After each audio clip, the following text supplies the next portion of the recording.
Hello! I'm recording with the back camera today and I put a mirror behind the camera.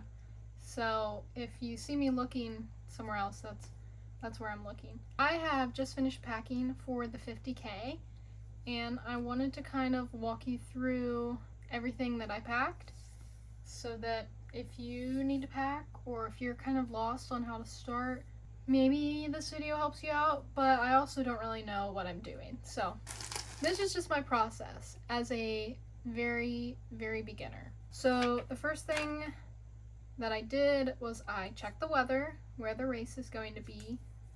It's supposed to be like 55 in the morning, around 60 when the race starts at 7:30 a.m. and cloudy. So that's nice, so I won't be too hot. I have this bag that I have packed. This is my race morning bag. When I wake up race morning, I'm gonna grab this bag and start taking care of the items that are in there. I have my clothing that I need to wear, and I have breakfast and stuff like that. Every race I've ever run, I have had oatmeal, just these packets. They're easy to travel with. I actually kind of hate this flavor at this point, but I've got a bowl and there's a spoon in here somewhere. So all I need is water to make this and a microwave. So I think the hotel has that. I have my electrolytes for the morning. I have my Magic Mind.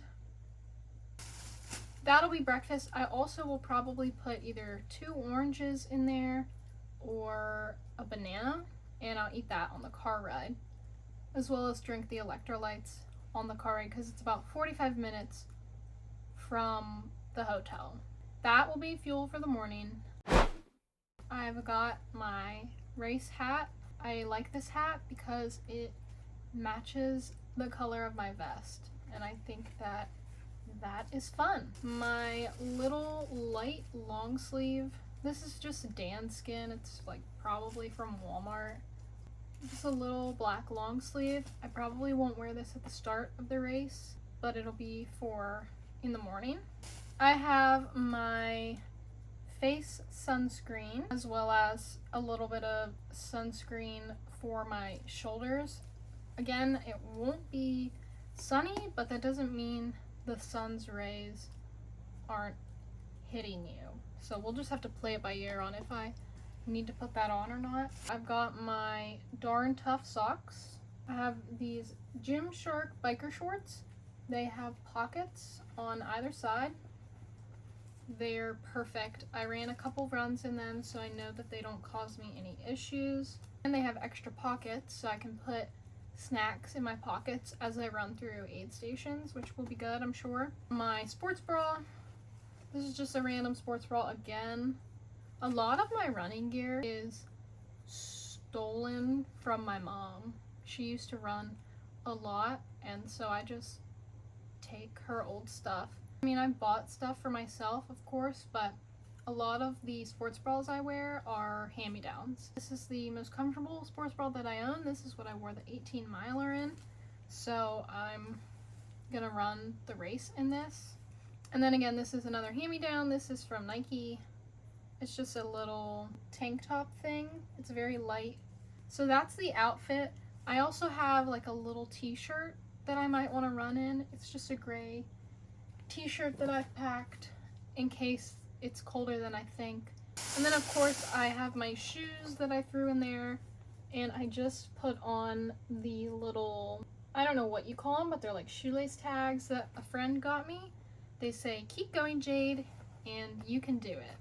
I was really excited to bust these out for the race day. So all of that stuff that I need right in the morning, I put in a bag so that I don't have to worry about forgetting anything. So that is my race day outfit and race day breakfast. So you've got your outfit, you've checked the weather, and you know what time you need to be there. Next thing I had to do was I had to go through and I had to write down the aid stations, and I had to write down whether there was full aid, you know, food and water, or is there just water and I had to write down when there was crew access.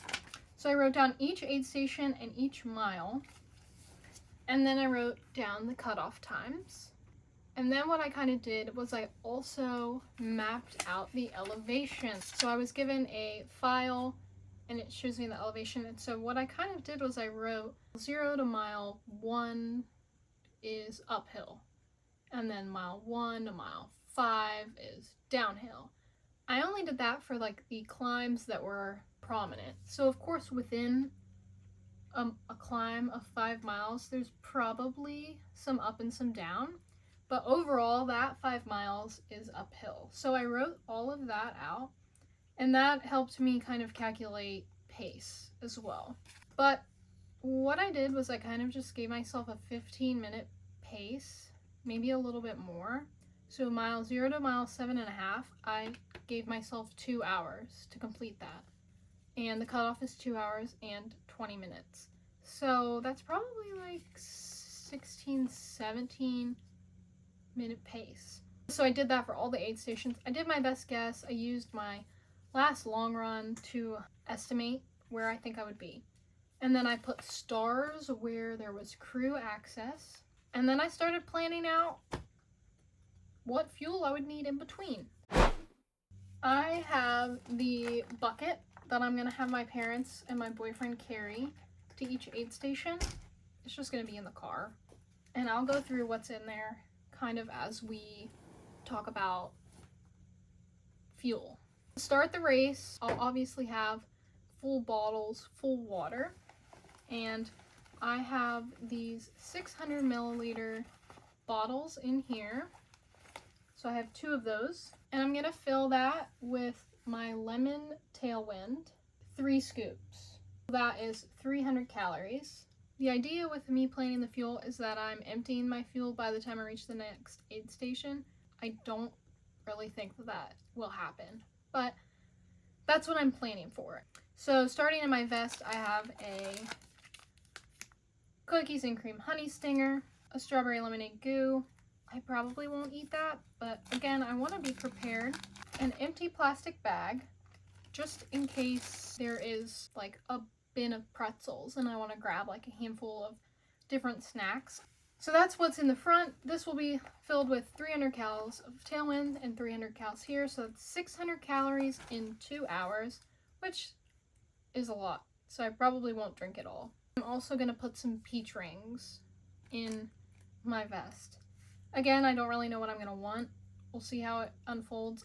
The next aid station, there is crew access. So I will have access to my bin of snacks. And in my bin of snacks, I have created baggies full of 300 calories of tailwind.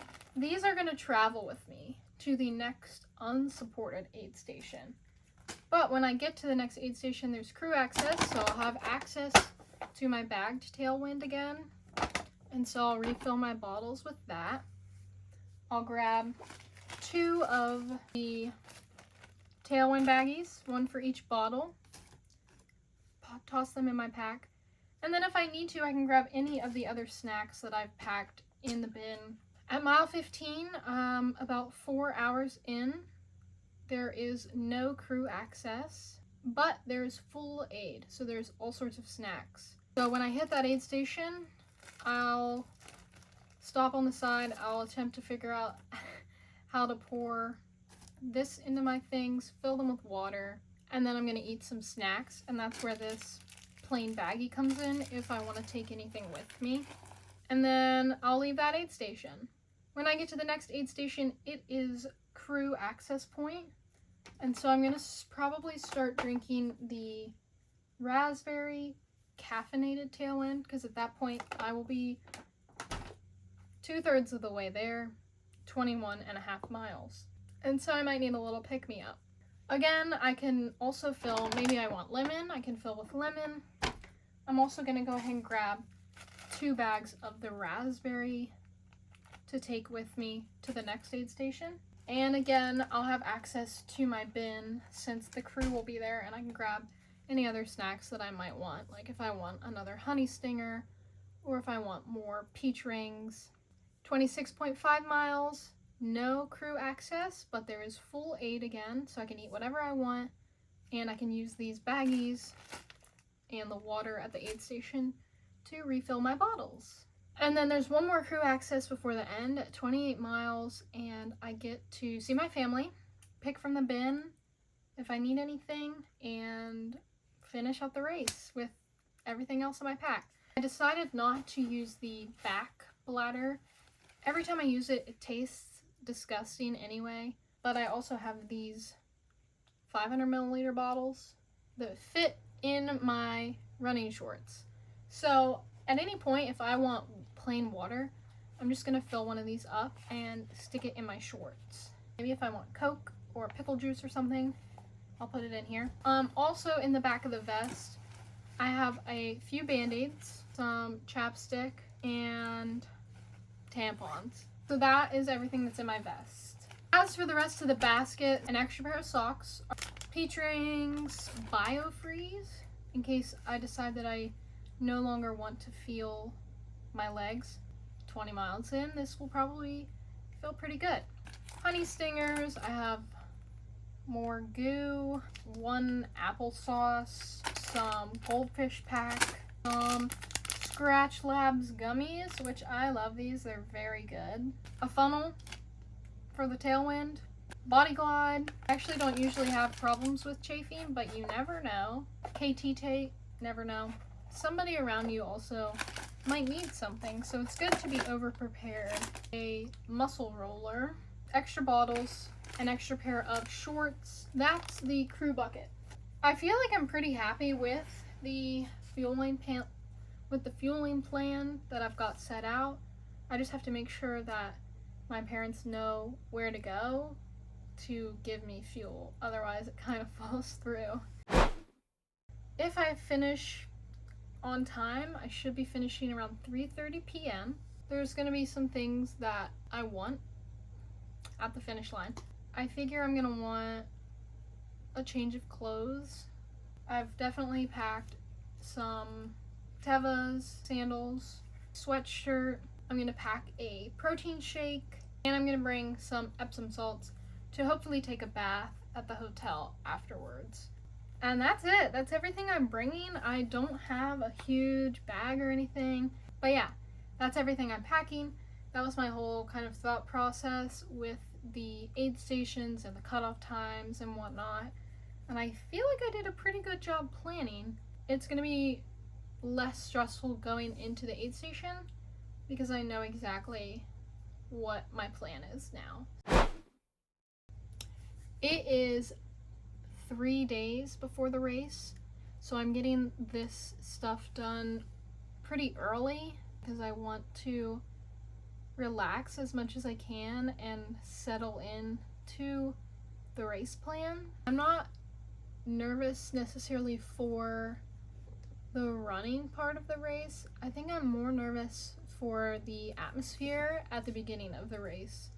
You know, parking, getting the bib, just like the before jitters, having to look at all these other people that appear more qualified than you, that kind of pressure at the beginning to run faster, all of that kind of stuff is a bit stressful. But once you're out there and everybody starts to spread out, it's just like another day in the woods with help and potentially with friends. I really hope that I meet somebody on race day. I think that would be really fun to have somebody, at least for a few miles, to talk to. But for the next few days, I'm just gonna kind of chill out and prep for one of the crazier things that I've done.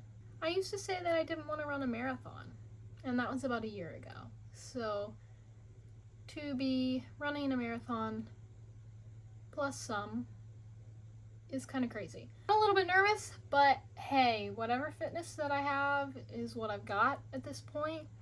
So I just need to relax and try and go into the race as healthy and excited as possible. So yeah, I will see you guys in the next video, which will be me running a 50K. See ya! Okay. Meow.